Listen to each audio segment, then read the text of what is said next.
কি অর্ডার দিয়েছো কুষ্মান্ডু? বুর্গার না পুচ্চা?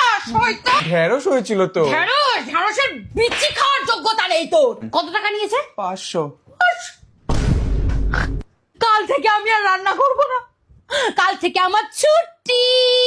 বাইরের বিষ না খেয়ে দেয় পাতা চিবা শরীর ভালো থাকবে। পাতা চিবা পাউরুটির ওপর দুটো সবজি ছড়াইছে, তাই তোর পাছায় লাথি মেরে 500 টাকা নিয়ে নিল।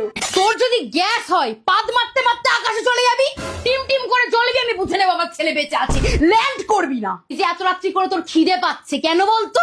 কিন্তু অসুস্থ নোস, ম্যাড হয়ে গেছিস। ম্যাড, তোর পাল্লাই পড়ে আমিও ম্যাড হয়ে গেছি। দাঁতে যেদিনকে হাজা হয়ে যাবে না, সেদিন বুঝতে পারবা ভুই কুমড়ার দল সব। আমার হাতের রান্না কি তোর কুইত্তার পেটে সহ্য হয়? তো তোর পাছা চুলকানো খাবার চাইতো। মা বাবাকে বলো না। তোর বাপে দেখুক। বাবা কত বড় দানবকে সৃষ্টি করেছে, একবার দেখো। কি করছো মা তুমি?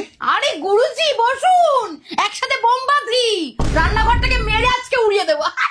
তোর পছন্দ না এখানে কুমড়োর ছবি লাগিয়েছিস কেন? ওটা তো ফ্রিজ ম্যাগনেট। ইয়ে মরবো, আমাকে শেখাবি তুই?